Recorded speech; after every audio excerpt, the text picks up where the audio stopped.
So ito na nga pong latest update natin, at dahil nga po may initial final 12 na lineup ang Gilas Pilipinas para nga po sa Asian Games sa September 23, at marami din pong umaayaw bilang head coach po ng Gilas Pilipinas natin, dahil nga halos ilang linggo na lang o ilang araw na lang ang bibilangin ay magsisimula na ang Asian Games, ay hindi po nakatakas itong si Chotre sa kanyang magiging responsibilidad sana.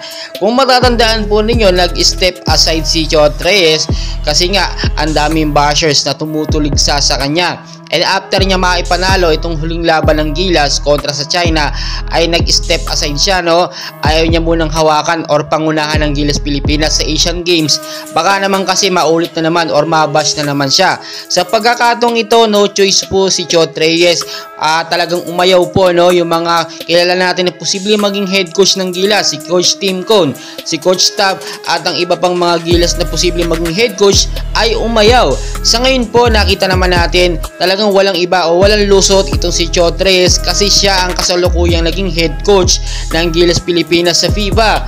So ang mangyayari po dito, Coach Chot Reyes pa rin ang hahawak ng Gilas Pilipinas, pero wala po ang mga young Gilas player natin na nagpakitang gilas sa FIBA World Cup. Walang Kai Soto, walang Renza Bando, walang Ramos, walang Jordan Clarkson, at talagang mahihirapan ngayon ang Final 12 ng Gilas Pilipinas. Iba po ang magiging rotasyon nito. Kaya naman dapat kabisado or magawa ng paraan ni Chot Reyes ito. Biruin po ninyo, sa China gaganapin ang Asian Games, at sila pa yung tinalo natin sa last game, no, sa classification round, no. Kaya ngayon for sure magkakaroon ng matinding race back itong China para sa atin. Mabigat ang magiging mangyayari niyan for sure. Pangmalakasang lineup din ang kanilang ilaline para sa Asian Game.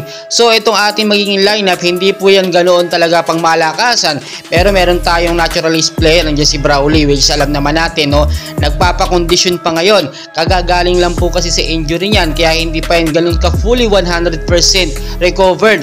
Kailangan pa po niyan dumaan sa mga ilang procedure or pagpapahinga pa. Kaya hindi po natin masasabi na mabubuhat or talaga magkakaroon ng matinding partisipasyon or maibababad si Brawley dito sa Asian Game, kasi nga kagagaling niya lang sa injury. Baka pagka pinersa itong si Brawley ay mapa sa mapa, lalo pang mahirapan or matalo ang Gilas Pilipinas. Sa ngayon naman, nakita naman natin so far, no, meron tayo maaasahan dyan. Nandiyan si Scotty, si Junmar Pajato nandiyan din bilang sentro natin kahit wala si Kai Soto. Ito po yung dapat paghandaan ngayon ng Gilas Pilipinas, dahil ilang araw na lang, ilang linggo na lang magsisimula na ang Asian Games. Dapat mag-practice na sila at kapain yung magiging chemistry nila sa loob ng court. Well guys, maraming pang kaganapan, and please huwag kalimutan mag-like and subscribe for more Gilas updates. Maraming salamat.